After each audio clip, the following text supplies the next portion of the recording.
Assalamu alaikum warahmatullahi wabarakatuh. Just thinking, I'm in Dallas still, and I'm about to leave. I got a flight in a few hours, so it's almost Fajr time. I'm gonna make salat and then sleep, inshallah. But as a speaker,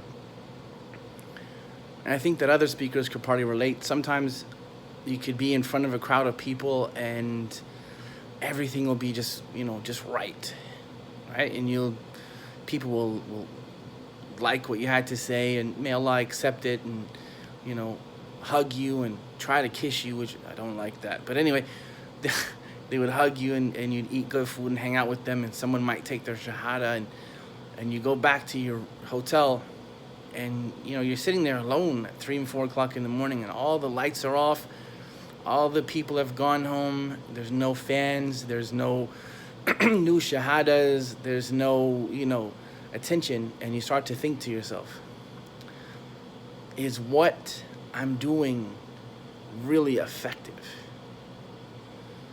Does it really mean anything? Because it happens a lot. You go to different cities and you stay in different places and meet a lot of cool different people. And I tend to keep things really positive on here, and I try to do that. But sometimes my head just goes in weird directions, and I think, man, is this really something that is a benefit? And you pray that Allah accepts it, which is the most important thing, really, honestly. All all this stuff doesn't mean anything if Allah doesn't accept it. And the world really hasn't impressed me like that too much. Like staying in, I remember I got invited to a country. I'm not gonna say what country it is, but they made all these promises. You're gonna stay in a hotel, and you're gonna be on the high floor of the hotel, and this and this and this. And I stayed on the 20th or 22nd floor of a hotel before, and it was a headache to me because I got to go up in the elevator 22 floors, and everybody gets on and off and on and off, and it just seemed like a very long drive. So like stuff like that doesn't really impress me. So I can't drive, so fancy cars don't impress me. Taking care of my family does. That impresses me, and I love them all because of their patience. Sumaya and Hafsa and Nusayba and Halima. And when you sit in a hotel and the only people you want to see are them, you start thinking, man, is this all worth it? Is beating yourself up on the road worth it, and going through customs and airports and flights and whatever, is it really worth it? Because you don't get to see your family, and you don't get to see the people you love, and you don't get to see all these people. But then you start to think that I would rather be a small part of the solution than not at all. And that kind of puts it in some perspective to a certain extent, because inshallah Hafsa and Nusayba and Sumaya and Halima, my whole family, inshallah, they're going to get rewarded for their patience.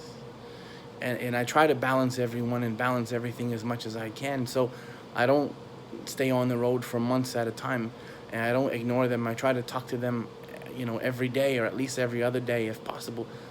But then you want to be part of the solution, even if it is a small part. And this is why we do this. At least this is why I do it, in order to please Allah and to meet Him one day and say, oh Allah, I was a small part of the solution instead of a small part of the problem, right? And you would think, well, why do you do this? Like, why does this matter? I had a brother actually ask me that on my pages. Why do you say all this stuff? You think anyone cares? Like, go be with your family.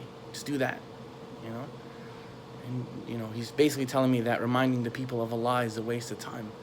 And sometimes it feels like that, right? It really does. And I'm being frank with you all. It really sometimes does feel like that, because, like, you don't really see change, and you don't see those things, and you see the situation for the Muslims getting worse, and you see, like, Palestine getting worse, and Syria getting worse, and all these places are getting worse. But then a brother will come on Sunday night or Saturday night, like he did to my lecture, and hear a little bit, and I don't know what he knew before that, but then he'll have a good view of Islam and take his shahada. And then you start to feel like, okay, at least if I'm a small part of the solution, it's better than not being a part of it at all. Right? Like you would go to, and to put it in perspective that we can relate to, let's say, for example, you meet a homeless person on the street, and that person tells you that he's hungry or she's hungry, and you think, if I give that person $5, what difference is it going to make? So you walk away. But then another person comes by and they give that homeless person $5. Now, during the time that that person is eating from that $5, they're not hungry anymore. So even for the 15 or 20 minutes it takes, I eat faster than that, but even for the 15 or 20 minutes it takes that person to eat, $5 made a difference for them at that time, and that was a small part of the solution. So this is why I think that I keep doing this, and I've been doing this for a minute, and it's been, ups and downs, and y'all know some of the stories I've told you, sleeping in cars and just keeping it moving to the point where we can just do it, and to the point where you come home and completely exhausted because you're breaking yourself apart trying to put the ummah together. SubhanAllah. And it really isn't easy. It's not always easy. So next time you look at us, not just me, anyone, the Omar Suleimans and the Abu Shahada Fosters and the Yusuf Estises and the Farid Abdullahs and all the cool speakers that you look up to, inshallah. And may Allah be pleased with all of them and accept all their efforts and guide all their families to Islam if they're not already Muslims, and keep their families in Islam if they are. Know that this is not an easy thing to do. It's not. Getting in front of people and trying to keep yourself smiling and trying to keep yourself happy and keep yourself alert and keep yourself positive is not easy at all, because you know deep down that you're just a small part of the solution. But being a part of the solution, no matter how small, is better than doing nothing, because nothing accomplishes nothing.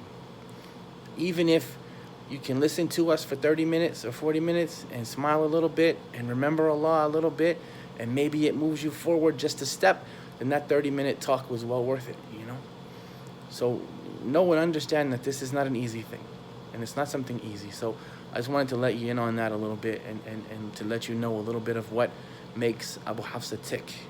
I'm in the hotel, going home for a few days, hang out a little bit, and then Sunday we're going to California. So I'm gonna catch up with y'all, inshallah. I'm gonna try to vlog more and post more, but that's it, man. Like I said, click the PayPal link and support what's going on. Be a little part of the solution. Do that. You may not accomplish anything as far as you can see, but Allah knows what you don't know and sees what you don't see. So be a small part of the solution, because that's all I'm trying to do, is be a small part of the solution. And may Allah accept all of our efforts and all of our fasting and all of our praying in this month, and allow us to be better than what we say, and to cover our sins, and to make us from amongst the people that are actually better than our speech. جزاكم الله خيرا. يقول قولي هذا واستغفر الله لي ولكم. السلام عليكم ورحمة الله تعالى وبركاته.